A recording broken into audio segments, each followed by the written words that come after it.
Aku tuh cita-citanya bukan jadi penyanyi sebenarnya. Orang tua aku berharap aku tuh udah jadi bojone kiai gitu. Mungkin cita-cita aku nggak tinggi ya, karena aku juga SMP juga nggak punya ijazah, say. Cuman sampai SD saja. Uang kontraknya diambil, terus aku juga mau diperawanin rame-rame di highlight, di Ancol tuh pernah aku inget dulu. Aku nggak rekaman nggak apa-apa, yang penting aku punya keperawanan. Karena perawan itu mahal, zaman dulu mahal, saya. Kalau sekarang diobral ya, maaf ya. Jujur aja kalau sekarang itu melihat dikit-dikit viral, dikit-dikit ngetop gitu tuh sebenarnya ada jealousisasi loh, saya. Honornya dari 25 juta naik jadi 100 juta, semua ngikut Inul. Tidak ada kata mereka harus benci saya, karena minimal aku bisa membantu mereka. Aku nggak sombong, ini ngomong yang sejujurnya. Aku udah pernah menikmati honor sampai segitunya. Apalagi yang aku harus iri sama artis-artis sekarang gitu.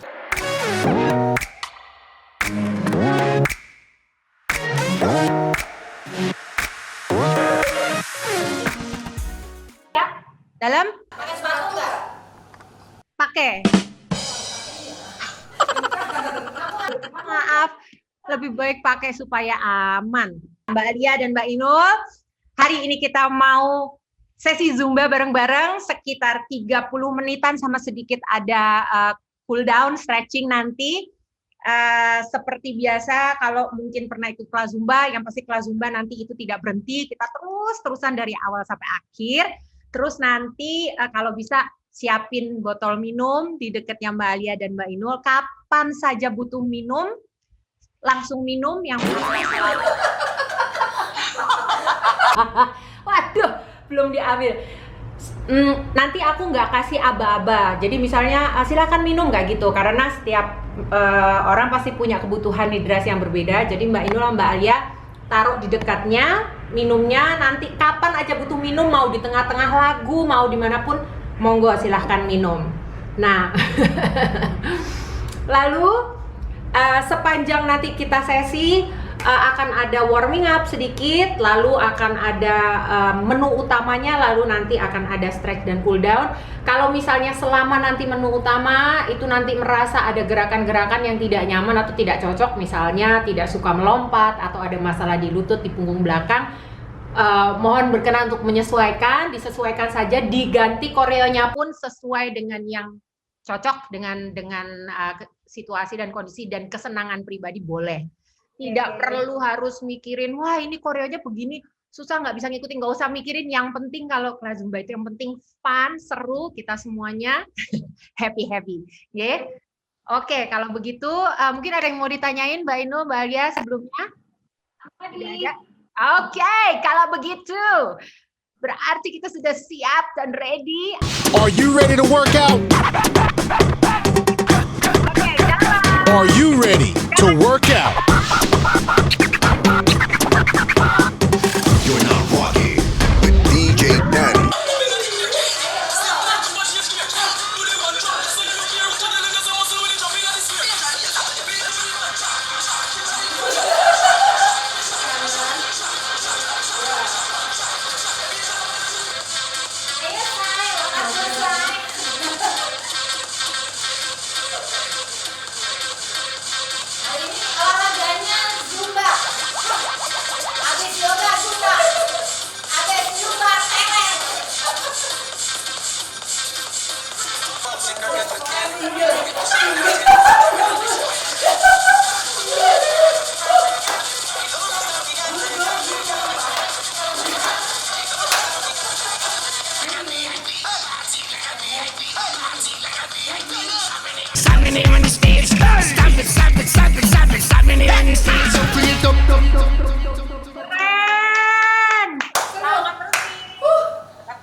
Aku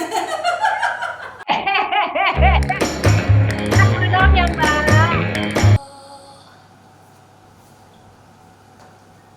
Thank you. Terima kasih.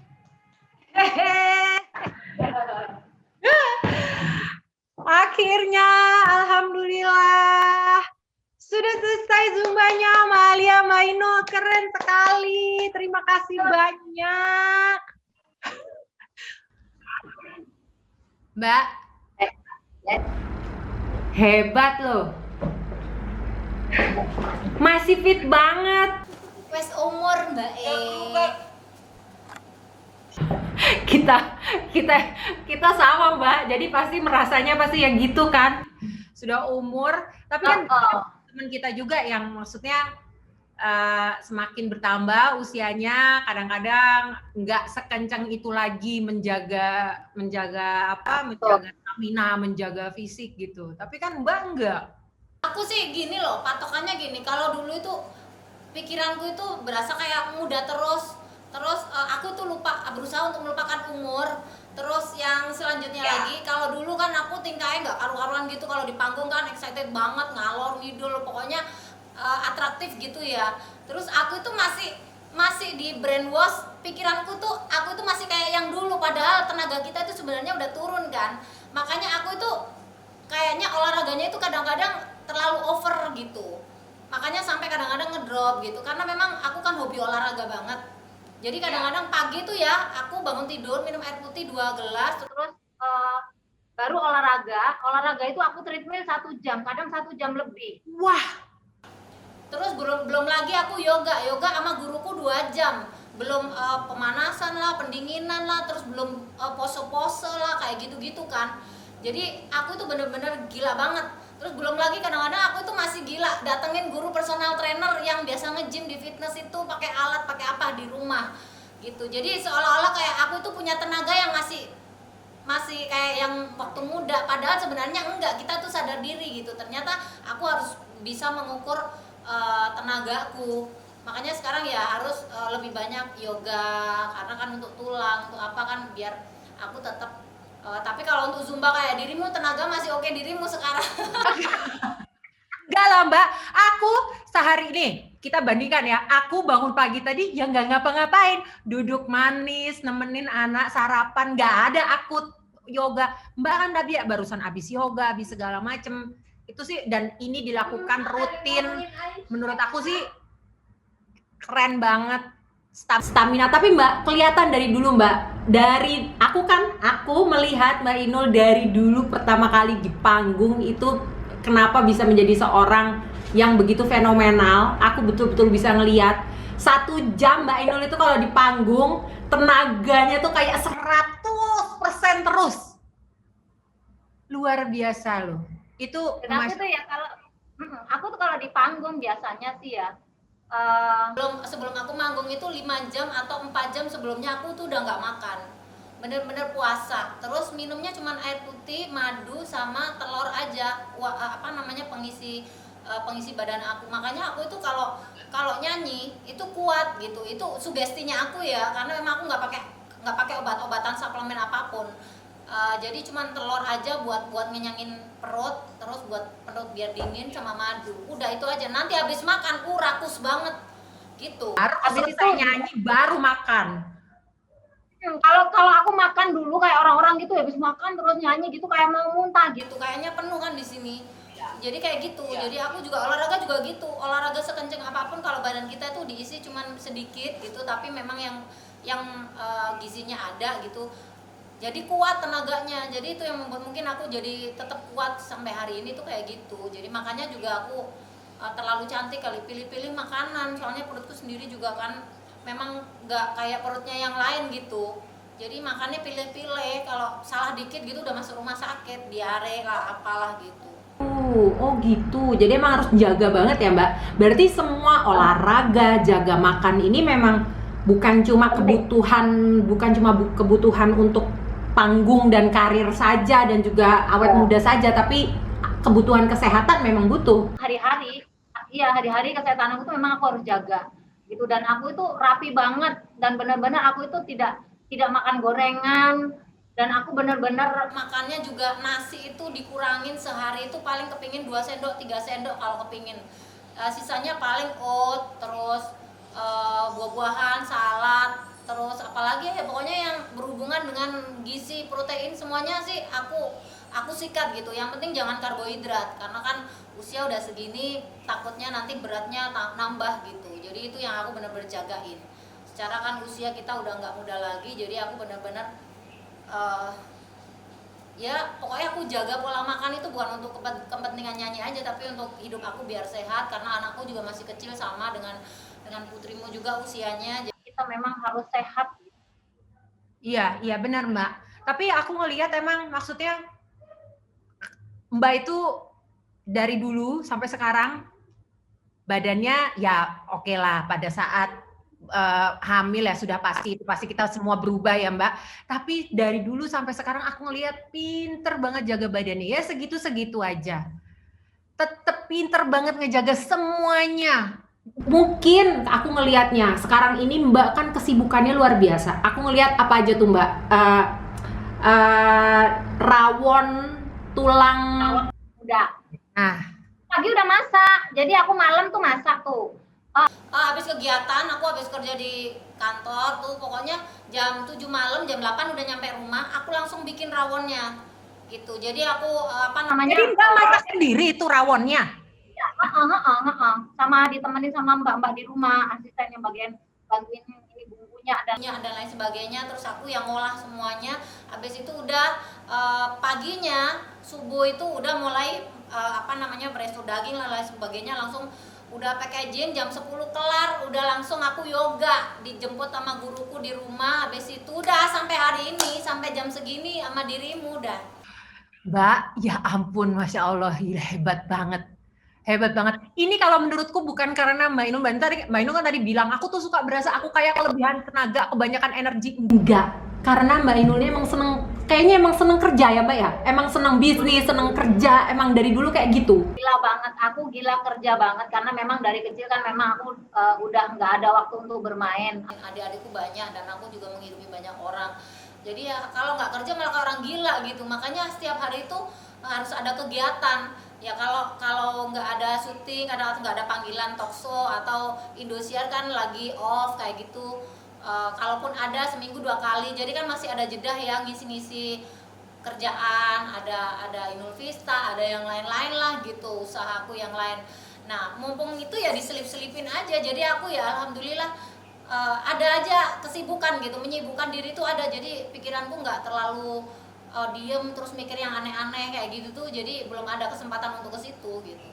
Selalu sibuk, selalu banyak yang harus dikerjakan, banyak harus dipikirin. Jadi nggak mikir kayak yang aneh-aneh, yang nggak jelek-jelek. Enggak, aku nggak pernah mikirin aneh-aneh karena aku tahu bahwa aku kan punya penyakit lambung ya, lambungku juga kronik, jadi aku nggak boleh mikir terlalu stres. Semakin stres nanti kumat, nggak bisa kerja, nggak bisa gaji karyawan, nggak bisa nggak bisa aktivitas ya, karena kan ya tahu sendiri kan aku kan kerjanya gila banget. Kalau tiba-tiba ngedrop gitu semuanya juga langsung lemes orang-orang di rumah.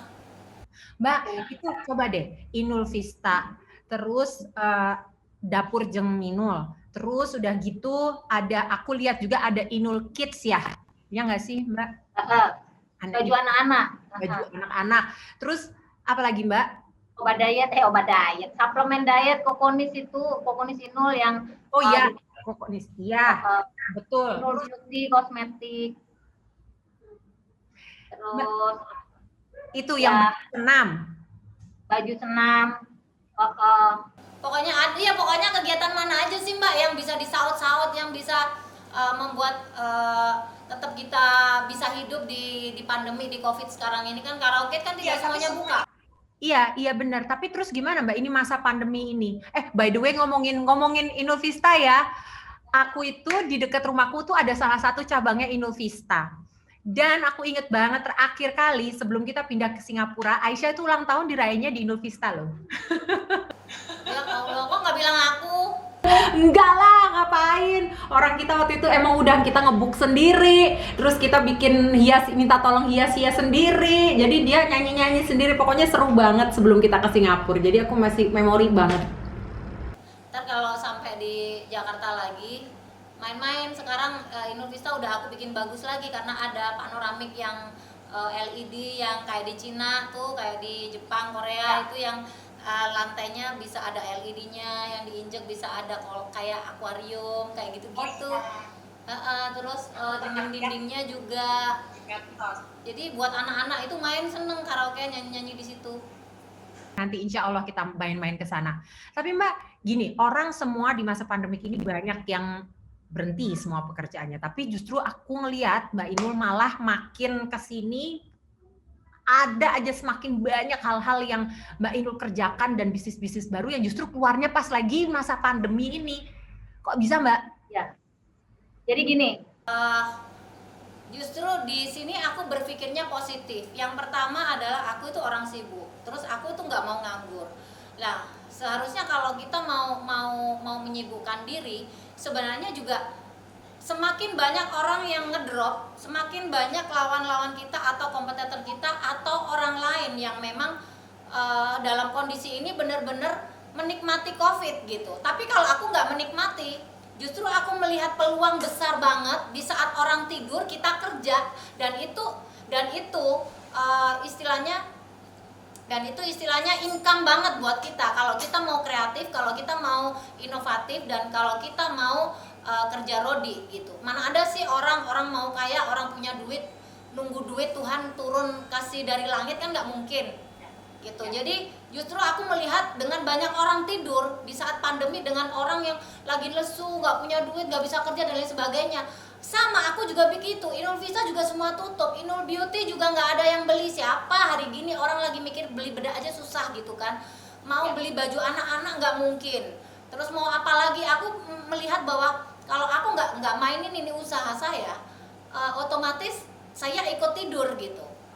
Seperti yang lain ikut tidur, ikut cuman merenungi nasib, kita nggak kerja, kita makan apa gitu. Aku nggak begitu orangnya. Justru dengan aku melihat begitu besar peluang yang ada, aku manfaatin di situ. Kenapa aku bikin rawon? Aku melihat bahwa orang sekarang udah nggak keluar ke hotel dan restoran dan ngapain. Aku bikin makanan aja, makanan model-model yang ayam-ayam gitu crispy kan udah banyak tuh. Jadi aku melihat bahwa aku punya kemampuan, ya tak manfaatin di situ. Gitu. Aku punya sosial media, tak manfaatin juga. Dan aku punya pegawai di rumah juga, istilahnya gajinya juga nggak sedikit, gajinya gede, dan pegawaiku juga banyak di rumah, di karaoke juga banyak, dan aku manfaatin itu supaya mereka bisa cari uang sama-sama dan mereka bisa tetap ada penghidupan terus, dan kita juga masih tetap kerja. Kalian nggak tak pecat, kita kerja sama-sama, gaji tetap utuh, tapi kalian juga harus kerja keras seperti saya, dan itu peluang banget buat kita. Sebenarnya kalau kita mau jujur ya, COVID ini membuat kita di rumah itu kreatif kalau kita mau jujur. Terus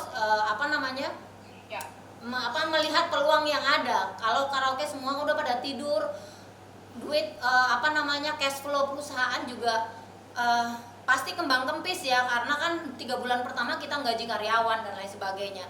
Tapi di sisi yang lain memang ada tabungan yang memang untuk stok kita pada saat buka. Tapi kalau buka aja, kalau di bisnis tidak ada yang bisa menarik perhatian. Saya rasa setelah pandemi, orang bisnis apa aja pasti akan berusaha untuk upselling gitu, untuk promosi besar-besaran gitu. Dan itu juga butuh usaha yang keras. Nah, kalau aku di Inul Vista begitu banyak karaoke yang udah pada tidur, terus jadi makanya aku bikin inovasi baru supaya aku nanti pada saat PSBB dibuka, aku nggak susah-susah promosi. Minimal kalau aku biasanya orang untuk membangun bisnisnya supaya menarik konsumen atau kliennya datang lagi, itu kan kerja keras banget. Karena kan setelah pandemi kan orang lagi nyari duitnya juga masih nggak seroyal pada saat dulu. Nah itu di situ aku membaca dan melihat bahwa karaoke Inul Vista ini masih ke depan masih progresnya masih bagus gitu. Gimana caranya? Akhirnya ya itulah aku bikin panoramik yang ini nih. Akhirnya walaupun pada saat pandemi kayak gini, pada saat ada beberapa yang buka, mereka itu benar-benar tertarik gitu. Jadi aku itu nggak capek-capek promosi, datang enggak juga gitu. Jadi ada beberapa yang memang aku harus bangun dan memang harus mengeluarkan uang, karena mau nggak mau untuk menarik peminat untuk datang itu kan harus ada pancingan gitu. Nah kayak gitu. Di usaha aku juga yang lain juga begitu. Misalkan sekarang nih lagi musimnya orang beli baju, uang Zara, Dior dan lain sebagainya aja banyak branded tutup kan sebagian di di Paris, di mana-mana. Tapi kan aku melihat peluang, kalau anak kecil kan nggak melihat emaknya itu nggak punya duit, orang tuanya punya duit apa nggak punya duit. Kalau anak kecil itu pengennya mah aku beli itu celana itu lucu-lucu. Nah di situ aku melihat bahwa yang pertama aku membangun usaha jualan baju anak-anak itu sekarang itu mendapatkan peluang yang sangat besar sekali. Dan yang kedua adalah membantu mengkaryakan UMKM, karena ibu-ibu di rumah itu banyak yang nganggur. Dan aku di usaha ini memang yang pertama saya tidak mencari keuntungan yang besar. Yang kedua adalah mengajak ibu-ibu untuk bekerja, untuk mengajak otaknya berputar dan tenaganya berjalan supaya bisa menghasilkan tambahan untuk uang dapur gitu. Jadi di sini aku jualan Inul Kit itu baju anak-anak itu laris banget. Ini kan aku jual seluruh Indonesia, dari Sulawesi, Kalimantan, itu banyak pengiriman setiap hari itu ada. Dan itu aku buka agen, aku untungnya nggak gede gitu. Tapi kita nggak ngomongin kualitas, kita kualitas tetap usahakan nomor 1. Tapi yang kita butuhkan adalah kuantitinya, jumlah besarnya ini bagaimana aku bisa merangkul semua UMKM di seluruh Indonesia. Saya nganggur-nganggur ibu-ibu, ternyata responnya bagus banget. Jadi ibu-ibu yang cuman modalnya 600.000 itu jualan, mereka beli di aku 600.000 itu dijual, diecer sama mereka, penghasilannya bisa 1,5 juta, karena dari dia jualan kulaan yang aku 20.000, dia jual 40.000, 50.000 di daerah itu laku. Lagi masa pandemi begini, ibu rumah tangga bisa dapat penghasilan kecil segitu kan luar biasa banget loh Mbak. Lah makanya itu akhirnya aku direspon sama ibu, makasih Bunda, makasih Mbak Inul, makasih Ceng Inul, aku udah ada tambahan lah gitu. Aku bilang kalau bisa kembangkan, untungnya dari separuh itu kamu ambil separuh lagi. Nah sisanya yang separuh dan seperempat ini kamu balikin ke aku, kamu ambil lagi barang ke aku, kamu jual lagi sampai menjadi besar. Dan itu ada yang repeat order sudah sampai 15 kali. Wah. Jadi ibu-ibu itu happy banget, di samping anak-anaknya happy melihat bajunya gonta-ganti, dan itu dengan harga yang murah di daerah mereka bisa cari duit. Itu aku seneng banget, dan itu aku juga ngambil keuntungannya juga nggak gede gitu. Tetapi aku bisa berbagi sama orang-orang di rumah, UMKM itu usaha kecil ibu-ibu yang ada di rumah atau bapak-bapak itu kan lumayan gitu. Walaupun 100-200 itu bagi aku bisa membantu penghidupan mereka, itu aku tuh seneng gitu. Betul. Nah di situ itu yang aku pikirkan sih. Jadi aku nggak mikir yang lain-lain. Pokoknya aku tuh mengembangkan bisnis bukan mau mencari keuntungan pribadi, tetapi di sisi yang lain pandemi kayak begini banyak orang yang sambat. Aku pokoknya ono kerjaan Mbak Inul. Nah itu salah satu tujuan aku, memberikan pekerjaan mereka, tetapi mereka tetap di rumah, tidak harus ke kantor, tidak harus ke perusahaan gitu. Aduh luar biasa banget ya. Hebat banget Mbak Inul, luar biasa. Aku punya satu kata buat Mbak Inul. Pejuang. Seorang pejuang, luar biasa. Seorang perempuan pejuang. Aku lihat dari mulai dulu Mbak Inul, kita tahu semua perjalanan karirnya. Dari mulai awal karirnya semua sudah dilakukan pakai berjuang. Ya Mbak ya? Dari mulai awal sampai masuk ke Jakarta, tetap ada perjuangan lagi, harus meniti karir di Jakarta. Sampai akhirnya sampai sebesar ini namanya, bukan hanya menjadi seorang entertainer, hanya di bisnis entertainment, tapi juga sebagai seorang businesswoman yang luar biasa, sukses, karirnya di mana-mana. Dulu nih Mbak mikir zamannya masih belum masuk ke Jakarta, pernah nggak terbayang angka akan sampai seperti ini? Atau memang ini udah menjadi cita-cita Mbak Inul dari dulu? Pokoknya suatu hari nanti ini gitu. Ya, aku tuh cita-citanya bukan menjadi penyanyi sebenarnya. Karena orang tua aku berharap aku tuh udah jadi bojone kiai gitu.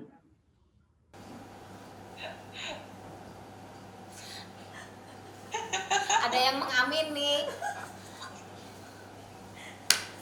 Tapi kan aku udah punya bojo Mbak. Iya, siapa tahu Mas Adam jadi kiai. Amin ya robbal alamin, itu doanya. Ya, gitu. Jadi aku tuh nggak kepikiran, karena bapakku itu dulu itu memang keluarga aku tuh ada yang punya pondok pesantren, dan memang keluarga aku tuh fanatik banget sama agamanya, kental banget gitu. Jadi aku tuh, bapakku itu pokoknya alim banget lah. dan agamis banget. Aku tuh nggak ada kepikiran menyanyi, makanya kan dari pertama kali aku menyanyi sampai sebesar ini, sampai segede ini, sampai aku sukses itu baru bapakku setuju kalau lihat aku sukses. Tapi sebelumnya nggak setuju. Aku disuruh tuh jadi istri yang solehah di rumah, pakai jilbab, terus ngaji, jadi bunyai gitu maksudnya. Nah, terus mungkin cita-cita aku nggak tinggi ya, karena aku juga SMP juga nggak punya ijazah, say. Cuman sampai SD saja. Terus nggak ada ijazah SMP karena aku juga sekolahnya juga nggak lanjut lah. Pernah menginjakkan kaki di SMP, tapi itu pun cuma setahun 2 tahunan lah ya. Karena ya mungkin aku lebih memilih jalan sebagai penyanyi waktu itu, karena penyanyi kan jadi dapat duit dan itu bisa membantu penghidupan untuk dapur ibuku di biar ngebul gitu. Jadi aku akhirnya lebih enjoy bekerja. Akhirnya ya udahlah, nggak punya ijazah SMP gitu. Jadi SD, begitu selesai SD, begitu masuk SMP itu sudah mulai manggung. Mulai nyanyi, tapi aku dibayarnya juga cuma 1.000-2.000, tapi 1.000-2.000 uang dulu kan gede. Gitu. Jadi ya kasihkan ke ibuku buat beli tambahan beras lah apalah gitu. Akhirnya aku menikmati, jadi udah malas sekolah gitu ceritanya. Terus sampai sejauh ini ya udahlah, aku udah nggak mikirin pelajaran lagi. Anak sekolah juga aku nggak ngerti gitu. Tapi Mbak Inul dulu pada saat pertama kali nyanyi, apa yang menjadi cita-citanya Mbak Inul? Oke, pokoknya nih aku nyanyi. Mungkin waktu kecil dulu mikirnya gimana cara dapat duit, bisa bantu ibu, mungkin dulu seperti itu. Tapi pada saat mau mulai karirnya semakin bagus di Jawa Timur waktu itu dan mulai ada kesempatan masuk ke Jakarta, apa yang menjadi cita-cita Mbak Inul? Oh, aku pengen jadi nomor 1, pokoknya di dangdut Indonesia, atau apa Mbak? Enggak, gini, aku tuh memang dari dulu ya, orangnya tuh yang pertama awalnya sangat disiplin banget. Yang kedua, aku tuh orangnya sangat menghargai waktu. Terus selanjutnya lagi, aku tuh benar-benar menghargai orang lain gitu. Aku tuh nggak mau melihat orang lain tuh kecewa, aku nggak mau. Itu yang selanjutnya. Dan yang aku pikirkan adalah bagaimana kalau memang aku terjun ke dunia tarik suara ini. Banyak tawaran, aku pernah ke Jakarta, aku pernah mau diperkosa juga di Jakarta, aku pernah mau dibeli, aku pernah mau istilahnya udah rekaman, terus bonusnya uang kontraknya diambil, terus aku juga mau diajak diperawanin rame-rame di highlight, di Ancol tuh pernah aku inget dulu. Tapi nggak usah diomong bosnya siapa, produsernya siapa, pencipta lagu yang juga ikut mau ngincipin juga siapa, nggak usah diomong. Tapi aku udah pengalaman di situ, makanya aku tuh berpikiran begini. Pada saat itu aku belum ngetop, dan di Surabaya, di Jawa Timur aku juga belum orang yang ngetop.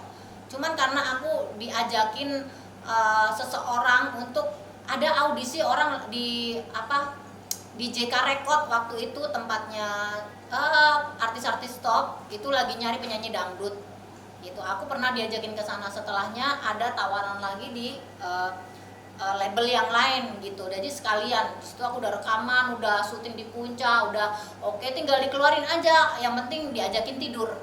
Kalau nggak diajakin tidur, laguku nggak keluar, ya udah aku akhirnya pulang. Nah di situ aku punya pemikiran gini, aku nggak rekaman nggak apa-apa, yang penting aku punya keperawanan. Yang itu yang aku pikirkan, karena perawan itu mahal, zaman dulu mahal, saya kalau sekarang diobral ya. Maaf ya. Jadi menurut aku itu perawan itu mahal harganya. Kalau aku di daerah kan orang nggak perawan terus nikah kan pasti heboh gitu ya. Tapi kalau aku mikirnya gitu, perawan utuh, yang penting aku nggak rekaman, nggak paten, bodoh amat. Tapi kalau aku mau menjadi artis top, orang akan cari aku. Suatu saat orang akan cari aku, dan aku harus benar-benar menaklukkan di mana aku terjun ke dunia itu. Misalkan aku terjun di dunia nyanyi, ya aku di Jawa Timur, aku harus jadi benar-benar bisa menaklukkan Jawa Timur gitu. Dalam artian aku ngetop di Jawa Timur, nanti orang juga akan cari aku gitu. Jadi di situ aku udah mulai joget tak hebohin, nyanyi tak hebohin, kreativitas nyanyi dari lagu keroncong tak dangdutin, dari lagu rock tak dangdutin, pokoknya kreativitas tinggi. sampai aku tuh dimusuhin sama penyanyi-penyanyi di daerah Jawa Timur. Kalau aku datang gitu ada yang undang bintang tamunya siapa, Inul, udah jiper semua.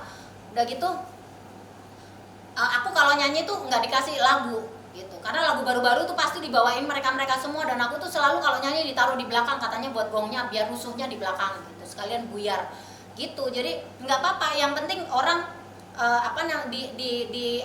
di panggung di saat aku nyanyi terakhir orang masih nungguin aku, itu berarti aku hebat gitu. Karena kalau aku nyanyi taruh terakhir tiba-tiba banyak sandal melayang, botol melayang, itu berarti aku gagal gitu. Kalau aku positifnya di situ, makanya aku nggak apa-apa aku dikeluarin terakhir, dan aku punya gacoan lagu. Orang nggak akan, penyanyi lain nggak akan bisa nyanyi lagu aku. Lagu apa? Final Kondom dangdutin. Lagu apa? Penyanyi dangdut nggak ngerti lagu barat. Aku nyanyi lagu barat. Anu Manopong, penyanyi dangdut nggak ada yang di Jawa Timur yang bisa nyanyi Anu Manopong. Lagu gendeng-gendeng dulu. Tak suruh dangdutin. Latihan aku ke tempat orkesnya. Jadi walaupun mereka mikirin aku, ini gak usah diumanin lagu, itu merusak panggung, itu nyanyi di panggung pasti tawuran lah apalah gitu, bikin heboh.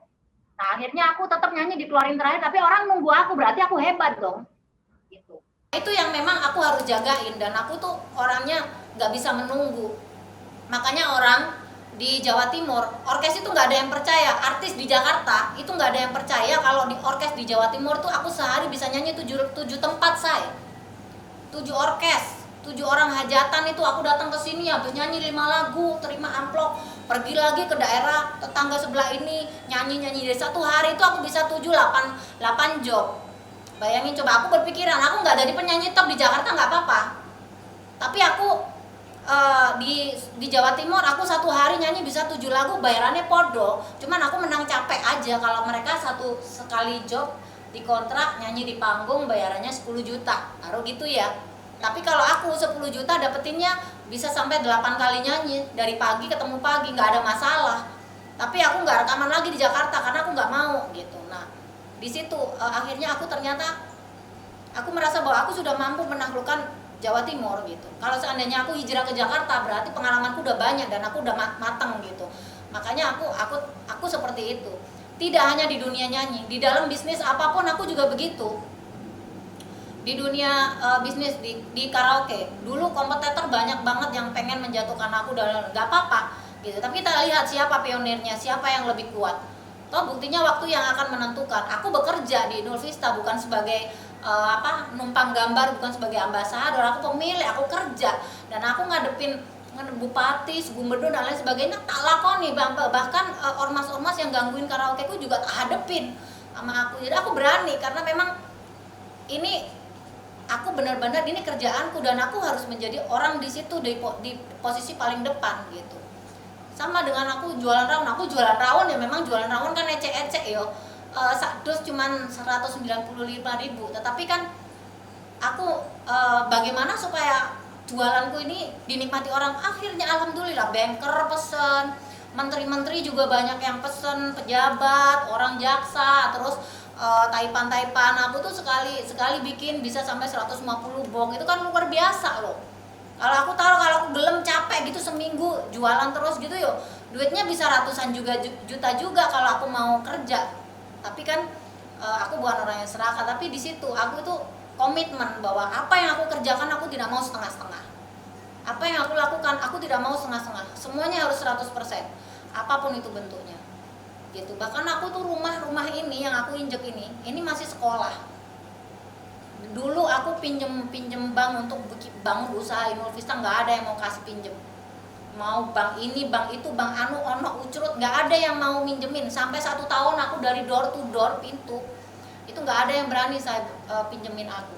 Setelah aku punya 10 cabang karaoke, baru aku pinjem bank untuk ekspansi, baru dikasih. Nah sekarang ketika perputaran uang bagus, segala macam usaha bagus, wah bank semua, ayo mbak pinjem aku, mbak pinjem ke tempatku gitu. Jadi gitu, itu komitmen sih kalau menurut aku. Kita itu hidup di dunia usaha apapun yang kita bangun, baik itu usaha kecil, besar, sedang, yang penting jangan setengah-setengah, dan kita harus punya strategi. Bukan kita punya uang 50 kita lepas 50 gitu. Jadi di dalam usaha apapun itu kita juga punya strategi yang bagus, di mana kita bisa mempunyai prospek ke depan, tetapi kita punya stok di belakangnya, punya bumper di belakang yang bisa membuat kita tetap berdiri kokoh seperti ini. Orang lain biarin aja, orang lain pakai Hermes, pakai pamer-pamer. Aku belum punya tas Hermes, belum punya berlian, tetapi karaokeku udah banyak, nggak apa-apa, asetku banyak. Inul itu penyanyi, tapi pernah aku diomongin sama Eyang Titik, kamu jangan pakai baju palsu lagi gitu. Karaokemu kan di mana-mana gitu, nggak apa-apa Eyang, karena kan perputaran duitku kan masih diperlukan. Nanti kalau udah kembang banyak, omset bagus, ada profit yang bisa dipakai jalan-jalan sama anak, bisa beli ini, beli itu, beli anu gitu. Jadi aku puasa juga. Orang juga aku makan tempe di dalam juga orang nggak tahu gitu. Aku makan ikan sepel sama kerawu juga orang nggak tahu kan gitu. Jadi itu yang membuat aku jadi Ini yang kadang-kadang orang juga nggak lihat ya Mbak. Orang itu taunya kan ngelihatnya wah Bunda Ratu, Mbak Inul dengan segala semua yang dimiliki, kesuksesan, keberhasilannya, dengan semua bling-blingnya segala macam, selalu idealnya dengan glamor dan segala macam. Tapi orang nggak tahu bahwa semua ini betul-betul Mbak Inul dapetin semuanya berjuang sendiri. Maksudnya sendiri dalam arti kata betul-betul dari nol diupayakan, pakai ada pengorbanan yang harus dilakukan, gitu kan Mbak? Tidak ada orang sukses itu tanpa proses. Jadi kalau kita bisa mau melalui proses itu step by step, dari tangga yang paling bawah, satu step sampai kita berada di titik tertinggi, saya rasa itu yang membuat kita jadi puas, membuat kita jadi tahu bahwa perjalanan kita itu tidak semudah yang orang lihat gitu. Kita ada prosesnya, kita ada ceritanya gitu. Makanya kadang-kadang jujur aja kalau sekarang itu melihat dikit-dikit viral, dikit-dikit ngetop gitu tuh sebenarnya ada jealousisasi loh say dengan kita. Kamu bener nggak? Iya, bener nggak? Tiba-tiba ya nggak ada angin, nggak ada hujan, terus nggak ada karya gitu, terus mereka ngetop gitu ya hanya karena viral, karena si Anu ngomongnya ini, terus ininya jadi ngetop gitu.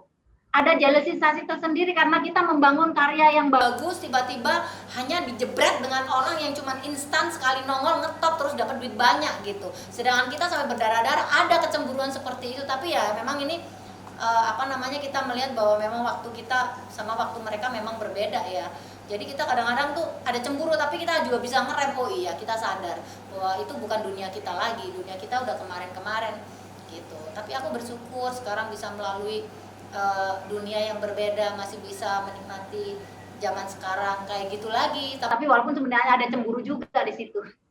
Tapi beda lah Mbak. Sekarang Mbak udah berapa? Berarti total sudah berapa tahun Mbak di nyanyi entertainment? Kalau di nyanyi sih udah 20 tahun lebih. Tapi belum sampai 25 tahun sih, 20 tahun lebih. 20 tahun lebih itu udah umurnya udah luar biasa untuk karir, untuk bisa bertahan selama itu, dan itu kan nggak mudah kan. Mungkin ini banyak yang juga orang nggak tahu bahwa kadang-kadang buat kita sekarang ini juga mau kita jadi gampang terkenal pun sekarang mudah, cuma bertahannya itu makin kesini makin sulit kan Mbak? Kan memang iya betul. Jadi mana yang kuat, mana yang bertahan gitu. Karena kan kalau kita melalui dengan instan kayak zaman sekarang dikit-dikit viral, terus dikit-dikit bisa dapat duit gitu ya. Memang sebenarnya enak, tapi kan pesaingnya juga makin kenceng gitu. Besok kamu nongol, besok lagi juga pasti ada lagi yang lebih hebat dari lu gitu. Tapi kalau kita kan istilahnya udah berdiri banget, udah kokoh banget, istilahnya akarnya udah kita bangun dari awal. Jadi orang udah pada tahu gitu, kita siapa gitu. Jadi tinggal bagaimana kita menjaga aja supaya kita digoyang kanan kiri dengan pendatang-pendatang baru supaya kita tetap cuma kesenggol dikit aja gitu, jangan sampai kita jatuh begini. Dong. Mbak, tapi pernah nggak sih, ini aku kepingin tahu aja nih, pernah nggak di sepanjang perjuangan ini, pernah nggak ada titik di mana Mbak merasa kayaknya putus asa, kayak aduh nggak bisa nih kayaknya gue Pernah mengalami titik terendah dalam hidup aku. Yang pertama adalah pada saat proses ada fenomenal waktu sama Pak Haji Roma Irama, itu yang pertama. Terus yang kedua adalah ya mungkin proses di situ, karena dicekal-cekal itu kan aku bingung gitu. Aku pengen pulang ke kampung dan pengen nyanyi lagi, menjadi artis kampung yang tidak mungkin lagi orang melihat aku mau dibayar 30.000 atau 300.000 lagi gitu. Tapi kan itu udah nggak mungkin. Tapi aku tuh pernah mengalami masa-masa tersulit dalam hidup aku, karena aku pernah mengalami depresi banget karena aku sudah punya rumah mewah, terus punya mobil bagus, tiba-tiba nggak ada job karena kan aku di mana-mana dicekal. Ya udahlah pulang aja gitu, rumahnya dijual atau apa gitu. Aku sempet sampai aku nangis ke Eyang Titi Puspa juga gitu, Eyang aku harus gimana gitu. Akhirnya aku dikasih job sama Eyang produk apa gitu, bisa nyanyi, akhirnya aku bisa bayar rumah dan lain sebagainya. Itu benar-benar aku jatuh bangun banget. Orang nggak ada yang mau undang aku nyanyi karena aku dicekal gara-gara ya fenomena lama Pak Haji Rhoma Irama dulu gitu. Jadi itu pada saat itu Mbak sampai pulang kembali lagi ke Jawa Timur dan sempat mikir udahlah nggak usah diterusin aja ini semua ini.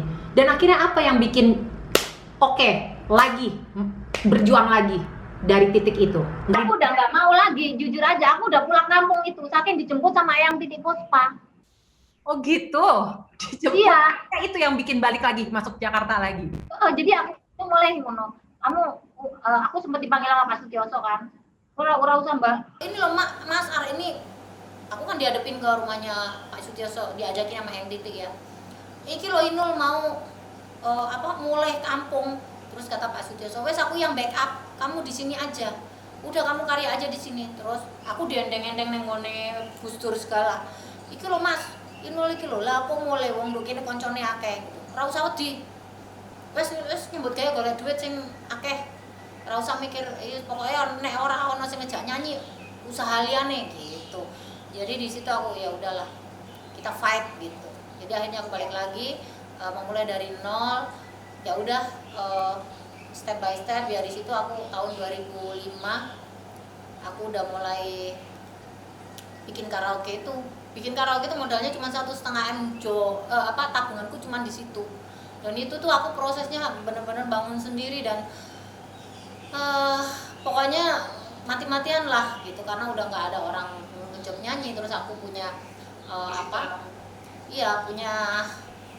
punya pemikiran ya wes lah nek orang nggak usah ngundang aku nyanyi, aku tak buka karaoke aja gitu.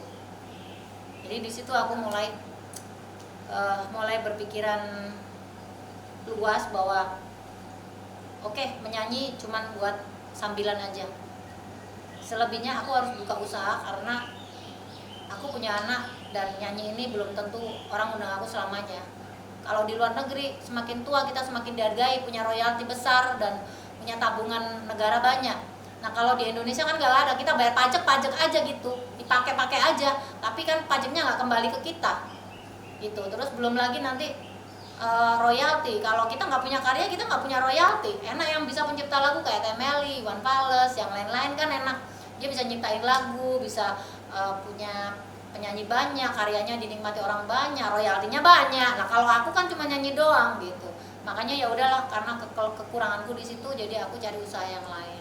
Jadi seperti itu saya. Pada akhirnya mungkin salah satu hal yang bisa kita pelajarin ya dari perjalanannya Mbak Inul ini, pada akhirnya kalau memang Allah sudah menentukan jalannya, memang ini akan menjadi jalan hidupmu, mau apapun yang terjadi, mau berapa orang pun yang menghalangi, itu akan tetap menjadi jalan hidup yang Mbak Inul dan tetap akan bisa terlakoni. Betul ya Mbak ya? Betul banget. Mbak Inul, masih ada nggak nih pertanyaan terakhir? Masih ada nggak perjuangan yang sekarang ini ya? Kalau kita ngeliatnya sekarang kan Mbak Inul udah ya mungkin di mata kita ya masyarakat awam, wah sudah enak semuanya. Masih ada nggak satu hal yang bisa disebut enggak kok, saya masih berjuang dan ini perjuangan saya ini yang mau saya raih, yang sekarang sedang saya perjuangkan. Masih ada nggak Mbak? Yang sekarang aku lagi perjuangin adalah punya asetnya bukan aset usaha, tetapi jujur aja kalau seandainya nggak ada pandemi kemarin tuh aku tuh pengen punya yayasan anak-anak yatim piatu di kampung. Terus aku jadi ibu asuh mereka karena anakku kan cuma satu, biar anakku itu banyak temennya nanti. Terus yang bantuin kalau misalkan aku sama bojoku udah nggak ada, terus yang lanjutin usaha aku di usaha yang benar-benar sama keinginan aku supaya punya anak-anak yatim yang memang udah pinter-pinter, tak sekolahin sampai gede. Itu sebenarnya sih cita-cita dari dulu sih gitu, yang belum kesampaian sampai hari ini gitu. Ya mudah-mudahan ini dalam waktu dekat bisa tercapai, bisa membuat bangunan di daerah, di kampung halaman aku, dan aku juga bisa membantu orang-orang yang kekurangan kayak gitu. Karena aku merasa bahwa apa sih yang aku cari sekarang, aku semuanya udah punya rumah, punya mobil, punya istilahnya alat transportasi hidup aku tuh semuanya udah ada gitu. Jadi apalagi yang mau aku cari gitu, ya nggak ada. Paling ya istilahnya udah dapat di titik tertinggi, udah pernah jadi seorang inudaratista yang orang lain belum tentu bisa gitu. Zaman fenomenal, honor tahun 2002 aja udah bisa orang manggil aku 250 juta. Iya, kita tahu itu semua, kita tahu honornya Mbak Inul berapa dari ratus juta pada zaman itu, tahu kita semua. Hebat. Jadi itu juga harusnya artis-artis bersyukur saya, karena dulu itu artis-artis itu honornya populer aja 20 juta. Nah, ketika aku udah mulai upgrade dengan harga yang tinggi, semua artis tuh upgrade semua. Mereka hidup gitu. Jadi honornya dari 25 juta naik jadi 100 juta, semua ngikut Inul.